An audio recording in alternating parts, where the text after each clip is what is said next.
Good evening, and thank you for the opportunity to speak here today. I speak representing Verite Research. We want to set before this forum today a critical governance concern in relation to the tariff methodology that we'd like to raise before you. And we submit that the executive has overridden the regulatory authority of the PUCSL in a manner that is severely problematic and undermines the rule of law, and I will explain. As we know, in Sri Lanka's agreement with the IMF, there is a structural benchmark, or what is more commonly known as a condition, that says that we will restore cost-reflective energy pricing by allowing the existing automatic adjustment to function as unimpeded.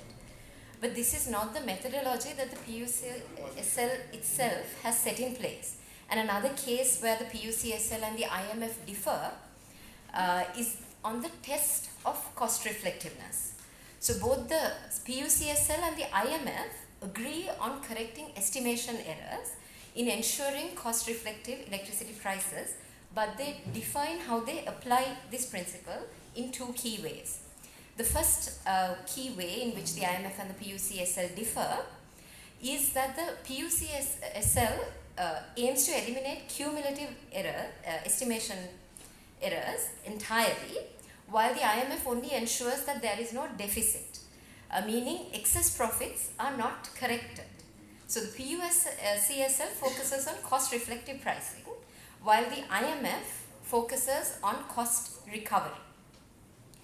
The second way in which the PUCSL and the IMF differs is that the PUCSL checks for errors over a longer period, often over a year, while the IMF looks only at the last quarter of the previous year.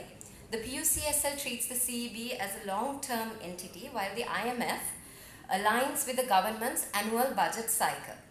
So this difference in methodologies creates a conflict.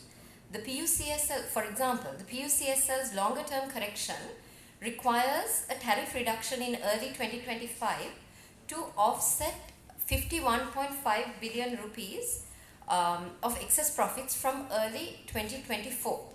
But the IMF only allows corrections for recent quarters. The government and the IMF have agreed, the government and the IMF have agreed on a test for cost reflectiveness that does not align with the PUCSL's method. And in that context, in the third review that the IMF held on its program, that was held in March 2025, the report says cost recovery electricity pricing is no longer maintained in Sri Lanka and needs to be restored without delay. This is a continuing structural benchmark, or what is commonly known as a condition. And Sri Lanka commits to carrying out this agreed formula. And so the question is, how is the government or the executive agreeing to do so when it is the PUCSL that should be the arbiter or the authority on the tariff? The PUCSL has published its methodology in 2021, and that is the basis on which it approves the tariff to the extent that we can determine. And the PUCSL has not set in place an automatic adjustment as the government has agreed with the IMF. So the fourth IMF review is currently ongoing, and electricity tariff, as we know, has become a key point of convention, with the release of the next tranche being conditional on this requirement. So in this context, we want to set out what is essentially a legal issue with regard to this. So the Electricity Agreement Act, the Electricity Agreement of 2009, and indeed the new, the 2024 Act as well, it clearly assigns the duty, the responsibility and the function of setting cost-reflective pricing to the regulator, that is the PUCSL. And the PUCSL has done so by its tariff methodology that it issued in 2021. The Act does not foresee any level of involvement or overriding by the executive, whether it is the president, the minister, or by the electricity board, Ceylon Electricity Board. What has happened now then is that the executive has agreed with the IMF to carry out cost-reflecting pricing by allowing existing automatic adjustments to function unimpeded and in accordance with a different test for cost reflectiveness, while the PUCSL has a different methodology in place that it has done according to law. So from where has the executive derived the power to enter into an agreement with the IMF that overrides local law as set out in the Electricity Act and as even foreseen in the new Act? So how has the executive presumed to arrogate to itself power that is legally vested really in the PUCSL? So then the question is, has the PUCSL agreed to the methodology that the government has gone and agreed to with the IMF? Has the PUCSL accepted it? Has it then agreed to a revision of its published methodology? It is the PUCSL that has been vested with the duty and power under the Electricity Act to set a cost-reflective methodology.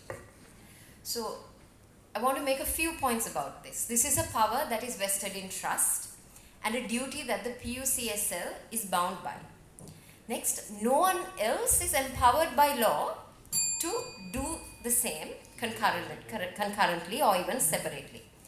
And then if the PUCSL were to be silent when faced with this current situation where the government has gone and agreed to this separate methodology or different methodology, it can amount really to a dereliction of the powers and duties of the PUCSL that is vested in the PUCSL in trust. And moreover, this dereliction or failure to act in this moment may amount to a violation of the law. So the PUCSL as a regulator has been afforded, as we know, a high level of independence, and it's not afforded in vain. The PUCSL is given its independence to be able to carry out these functions in trust and without having regard to any type of political reasoning. So even though the executive may feel that it is bound by the IMF's methodology and what it has committed to, that does not have to bind the PUCSL, and it doesn't have to agree to a process that has effectively bypassed the PUCSL as the regulator that is legally empowered to do so. So in fact, the PUCSL, we submit, has an obligation to set the record straight and to point out this violation of the rule of law and emphasize its own mandate and make the point that any methodology that is dictated without the express authorization of the PUCSL cannot be accommodated. So the next and the fourth review of the IMF is currently in progress. The PUCSL, we submit, must make its views known prior to the completion of the review. It cannot bow to the actions of the executive, whatever their reasons may be, because following the law requires the PUCSL to assert its mandate.